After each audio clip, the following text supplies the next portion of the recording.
शांतनु ने हाथ जोड़े जवाब दिया, पुत्र शादी तो कर लूंगा, लेकिन उसमें एक बात है। क्या? शादी हम जिसके साथ करेंगे उसने ये शर्त रखी है कि पहली पत्नी का जो पुत्र है वो राजगद्दी का मालिक नहीं होगा।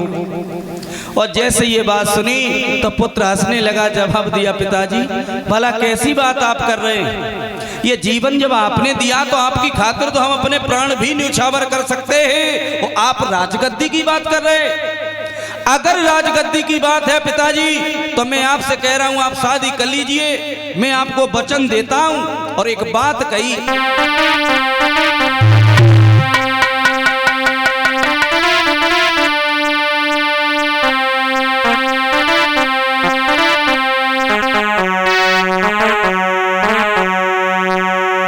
अरे सुनो बबुल मेरी बात, और जाए ब्रह्मा को समझाते।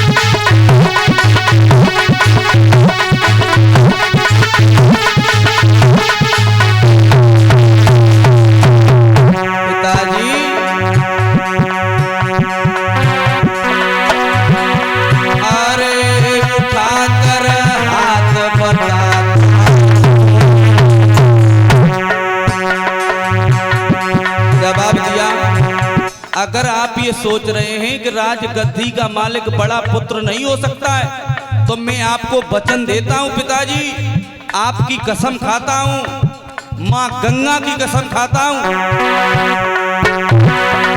अरे उठाकर हाथ बता,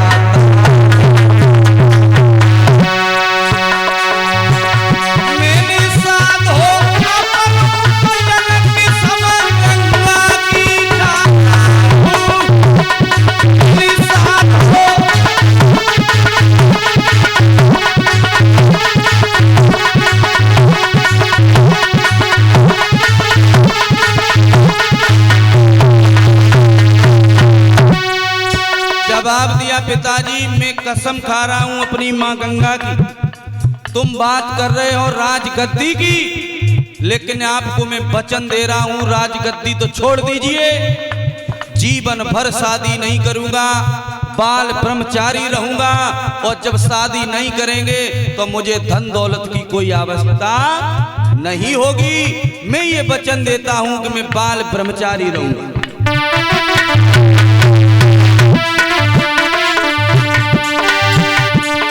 अरे प्रतिज्ञा कीनी तपधारी, अरे प्रतिज्ञा कीनी तपधारी, तवतीति सकोट देवता कपिये कपिये वलधारी।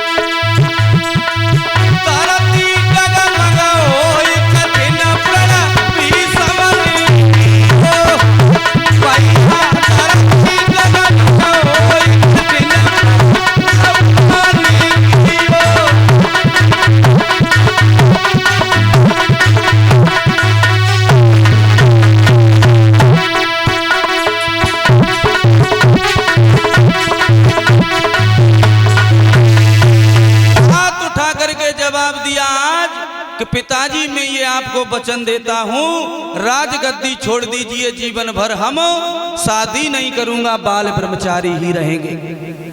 और जैसे ये शब्द सुने, एक बात और बताएं, इसी पुत्र को भीष्म नाम से जानते, महाभारत के युद्ध में भीष्म पितामह के नाम से ये विख्यात हुए। इन्हीं का पहले का नाम है देवव्रत, देवव्रत। और इन्हीं का नाम भीष्म क्यों पड़ गया?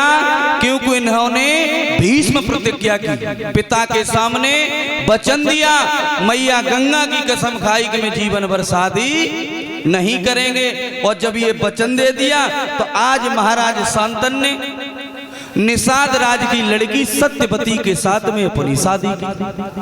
और जब महाराज शादी की, सूत जी कहते हैं धीरे धीरे समय व्यतीत हुआ। और जब समय व्यतीत हुआ तो मैया सत्यवती के गर्भ से 2 पुत्रों ने जन्म लिया। जब 2 पुत्रों ने जन्म दिया, उनका नामकरण कराया चित्रांगद और विचित्रवीर। 2 पुत्र हुए। धीरे धीरे समय व्यतीत जब हुआ, और जब समय व्यतीत हुआ तो आज महाराज शांतनु वृद्ध हो गए। समय व्यतीत हुआ, समय के अनुसार महाराज शांतनु की मृत्यु भी हो गई। और जब मृत्यु हो गई, चित्रांगद और विचित्रवीर 2 पुत्र हुए। और जब 2 पुत्र हुए, चित्रांगद को गंधर्वों ने मिलकर के मार दिया। विचित्रवीर हस्तिनापुर के राजा बने। और जब विचित्रवीर हस्तिनापुर के राजा बने, तब धीरे धीरे समय व्यतीत हो गया। और जब महाराज समय व्यतीत हुआ तो आज मैया सत्यवती विधवा हो गई। और जब मैया सत्यवती विधवा भई, सोचन लगी कि हमारे पुत्र की अभी शादी भी नहीं हुई, और भला मुझे शादी किसी न किसी भांत कर लेनी चाहिए। लेकिन तब तक प्रभु की ऐसी कृपा, काशी नरेश महाराज सूर्यकांत के यहाँ स्वयंवर हुआ। और जब स्वयंवर हुआ, 3 लड़कियां हैं, सूर्यकांत, अंबा, अंबालिका और अंबिका। तीनों लड़कियों का स्वयंवर एक साथ कर दिया। और जय भीष्म वहां पहुंच गए स्वयंवर में। प्रतिज्ञा तो ये की थी कि मैं शादी नहीं करेंगे, लेकिन सोचा समझा कुछ नहीं। सूत जी कहते हैं स्वयंवर में पहुंच गए और जाकर के हाथ जोड़े, जवाब दिया हम थोड़ा जल्दी में, और ये जो आप लोग यहाँ पे लोग बैठे हुए हैं, हमें भी धनुष विद्या का बहुत ज्ञान है और हमें शौक है, और भला पहला मौका दे दीजिए। लेकिन ये नहीं सोचा कि यहाँ हो क्या रहा है। सबने सोचा कोई बात नहीं है, निवेदन कर रहे हैं तो दे दीजिए मौका। भीष्म को मौका दे दीजिए पहले ही बाण में, और भीष्म ने उस मछली को भेज दिया। और जैसे ही मछली को भेज दिया, सूर्यकांत ने लड़कियों के हाथ पकड़े और भीष्म के हाथ में दे दिए। जवाब दिया आज से ये तुम्हारी हुई। खड़े के खड़े रह गए, बाजी बा, ये क्या हो गया? अरे भला हमने अपने पिता को वचन दिया है कि जीवन भर शादी नहीं करेंगे, हम बाल ब्रह्मचारी रहेंगे, और ये अपराध हमारे हाथों से हो गया। भला 3-3 लड़कियां अब हम कहां लेकर के जाएंगे? लड़कियों ने जवाब दिया देखो आपने हमें जीत लिया है, तो मैं तो अब तुम्हारी हो चुकी हूँ, तुम्हारे साथ ही रहेंगे, तुम्हारे साथ ही शादी करेंगे। लड़कियों को लेकर के भीष्म वहां से चल तो दिए, रास्ते में लड़कियों को समझा रहे, कहते हैं देखो हम शादी कर नहीं सकते, हम शादी कर नहीं सकते, हमारा भाई है, अगर उसके लिए तुम राजी हो जाओ और तुम्हें अगर वो पसंद आ जाए तो तुम्हारी हम शादी करा देंगे। सूत जी समझा रहे हैं, कहते हैं 88,000 ऋषियों से भीष्म लड़कियों को लेकर के आए, और जब लेकर के आए तो लड़कियों को समझाया तो अंबिका और अंबालिका भीष्म की बात मानी गई और विचित्रवीर के साथ में शादी कर दी। और जब शादी कर दी, लड़की बची एक जिसका नाम है अंबा। अंबा ने बात नहीं मानी, जवाब दिया देखो जीत कर तुम लाए हो तो हम तुम्हारे साथ ही रहूंगी, बल्कि दूसरे के साथ नहीं जाऊंगी। ध्यान रखना, पहले के जीवन में वो लड़की क्या कह रही है कि तुम लेकर के आए हो, सिर्फ तुम्हारे साथ ही रहूंगी, जीवित रहूंगी तुम्हारे साथ, मरूंगी तो तुम्हारे साथ। एक कवि लिखते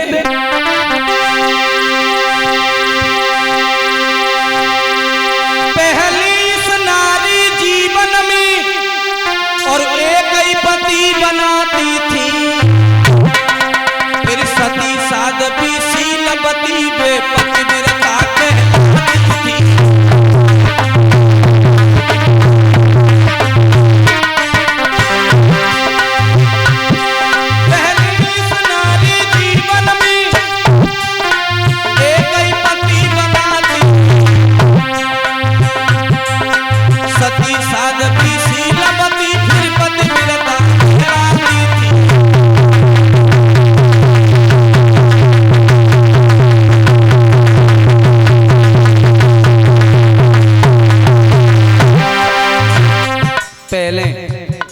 पहले की बात कर रहे महाराज, लेकिन अब की करो तो अब की तो यहां तक देखी, अगर पति की एक आंख फूट जाए और पति पत्नी से जकाए दे कैसे करो, तू तो घर में ही रहती और हम बाहर जाते हैं, डॉक्टर ने जकाई के एक आंख ते हमारे डर चाहिए दे दिए महाराज हैं?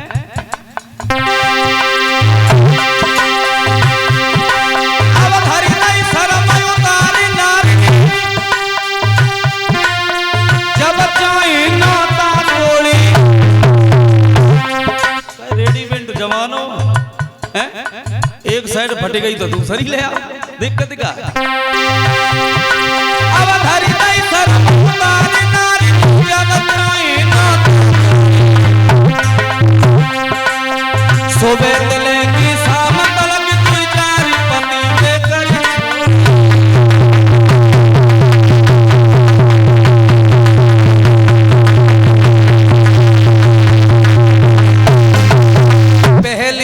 नारी जीवन में है एक ही पति बनाती थी, सती साध्वी शीलवती फिर पतिव्रता कहलाती थी।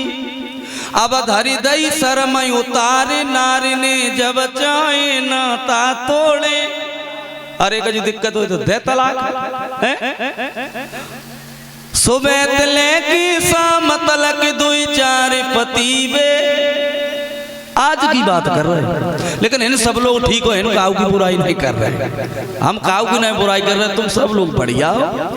सूत जी समझा करके कहते हैं 88,000 ऋषियों से जब वो अम्बा बच गई तो अम्बा ने यही कहा कि हम किसी के साथ नहीं जाएंगे और हम शादी तुम्हारे ही साथ करेंगे। भीष्म ने मना कर दिया, जवाब दिया हम शादी कर नहीं सकते। और जब कोई काऊ की बात न माने तो फिर लिंक लगाई जाते, जैसे जाई यहीं के मौजा के मान लो प्रधान जी और काऊ को नल लेवे की जरूरत होए तो जी सोचिए कि प्रधान जी की गाड़ी बगाओं को लड़का चला दो, पहले बातें कहीं और भूप प्रधान जी ने कह दिए तो हमें नल जरूर मिले। ऐसे ही अम्बा ने सोच लिया कि ये हमारी बात नहीं मान रहे हैं, तो भीष्म के गुरु को अते महाराज, भीष्म के गुरु परशुराम, आज सोच लिया उस अम्बा ने कि हम इनके गुरु के पास जाएंगे और गुरु हमारी जरूर मदद करेंगे। रोती हुई चीखती हुई चली गई और परशुराम के पास पहुंची, दोनों हाथ जोड़े जवाब दिया गुरुजी, और रोता हुआ देखा क्रोधी महात्मा, जवाब दिया लड़की काय को रोई, अरे तेरे पे क्या संकट है, जवाब दो गुरुजी। संकट बाद में पूछियो, लेकिन एक बात हम पूछना चाह रहे हैं। क्या? हम ये पूछना चाह रहे हैं, किसी का चेला किसी के साथ में गलत करे तो गुरु का क्या फर्ज बनता है? परशुराम ने जवाब दिया, अगर गलत करता है, अंधकार की तरफ जाता है तो गुरु का यही मतलब है कि उसे प्रकाश की तरफ खड़ा कर दे। गलत रास्ते पर जा रहा है तो उसे समझा करके दूसरी नई दिशा दे दे। जवाब दिया गुरुजी, तो ऐसे ही आपके एक चेला हैं जिनको नाम है भीष्म। जवाब दिया बिल्कुल है गुरुजी, उन्होंने हमारे साथ में बहुत गलत किया। क्या? हमारे पिताजी ने स्वयंवर किया, स्वयं जीत करके लाए, लेकिन अब कह रहे हैं कि हम तेरे साथ शादी नहीं करेंगे, हमारे जीवन की बर्बादी कर दी। गुरुजी बताओ अब मैं क्या करूं? परशुराम क्रोधी महात्मा जवाब दिया, भला ऐसे हो कैसे सकता है? अरे एक बार नहीं 1000 बार शादी करेगा। गुरुजी मैंने बहुत कहा, अरे तुम्हारी बात नहीं मानी लेकिन मेरी मानेगा, तुम चलो मेरे साथ, आज ही तुम्हारी शादी होगी। और परशुराम ने फरसा हाथ में लिया और चल दिए। धीरे धीरे जब चले, सूत जी कह रहे हैं 88,000 ऋषियों से समझा करके कि परशुराम लड़की को समझाने और लगे, लड़की रोना बंद नहीं हुई तो कहती है तू डर मत, हमने बहुत बड़े बड़े काम किए, बड़े बड़े अभिमानियों का अभिमान मिटा दिया है, इसलिए काय को परेशान है, ये भीष्म हमारे लिए छोटी सी चीज है, शादी जरूर करेगा। और चलते जा रहे हैं और समझा रहे हैं, कहते हैं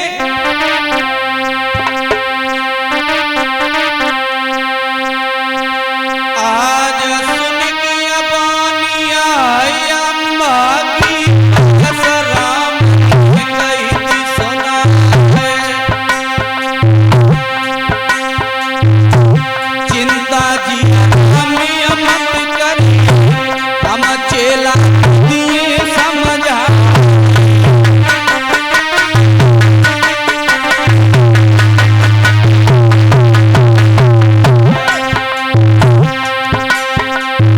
जवाब दो, तू परेशान मत हो बिटिया, हम समझाएं तेरी शादी करवाएं, और तो इस बात पे भरोसा न हो कभी सब हमारी बात नहीं मानी तो अब हमारे कारनामे सुन।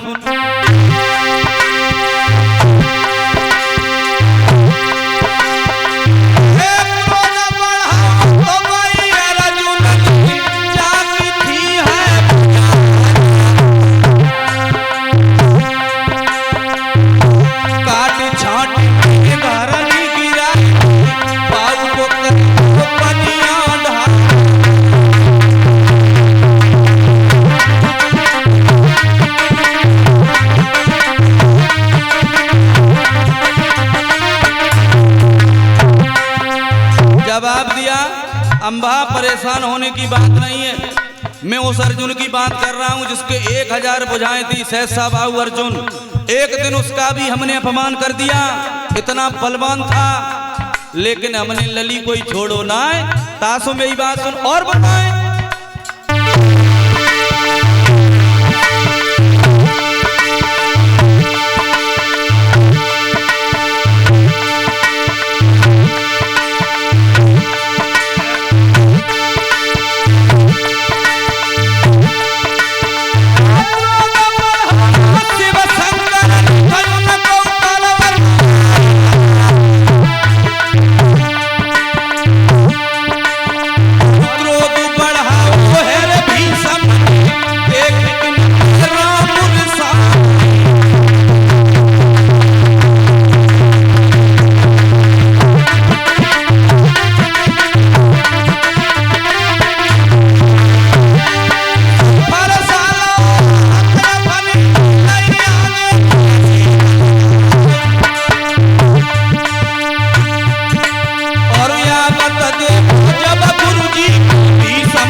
लड़की को लेकर के परशुराम पहुंच गए वहां जहां भीष्म खड़े। भीष्म ने गुरु को आता हुआ देखा, भाग खड़े हुए, गुरुजी को चरण स्पर्श किया, जवाब दिया गुरुजी आप काहे को आए, आप काहे को आए, लड़की आए, तू कैसे गुरुजी के पास पहुंच गई। परशुराम ने जवाब दिया देख अब बातें बनाने की जरूरत नहीं है, उसने हमें सब कुछ बता दिया है कि तूने लड़की के साथ में क्या किया। जवाब दिया गुरुजी सब कुछ कहना, लेकिन लड़की के बारे में हमसे। जवाब दिया है किससे बात कर रहा, मैं तेरा गुरु हूं। जवाब दिया ठीक है आपका सम्मान कर रहा हूं, आप हमारे गुरु हैं, लेकिन जब लड़की के बारे में कोई बात मत हमसे कह दी। क्यों, जब तू उसे जीत करके लाया तो उसके साथ शादी ना है गुरुजी, नहीं करेगा, बिल्कुल नहीं, शादी नहीं करेगा तो क्रोधी महात्मा परशुराम फरसा उठाया, हमसे युद्ध, सोचा डर जाएगा, फरसा उठा लिया तो हमसे युद्ध कर। गंगा पुत्र भीष्म जवाब दिया गुरुजी अगर शादी की बात आएगी तो हम आपसे युद्ध भी कर जाएंगे, लेकिन शादी बिल्कुल नहीं करेंगे। और जैसे ये कहा कि युद्ध कर जाएंगे, फरसा हाथ में लिया, परशुराम भागे और भीष्म ने फरसा लिया, वो भी भाग खड़े, दोनों भिड़ गए। जब दोनों भिड़ गए, युद्ध होने लगा। प्रमाण ये मिलता है महाराज का भीष्म ने उस युद्ध में अपने गुरु को मूर्छित कर दिया।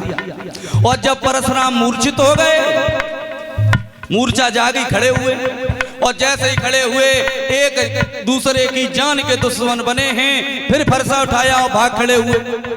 वैसे ही अम्बा समझ गई कि जब हमारे पीछे युद्ध की बारी आ गई, अब प्राण जाने की भी बारी है, लेकिन भीष्म नहीं मानेगा, शादी नहीं करेगा, तो बीच में खड़ी हुई गई। खड़ी खड़ी नहीं देखी गुरु चेला की बरनी, खड़ी गुरु की बरनी।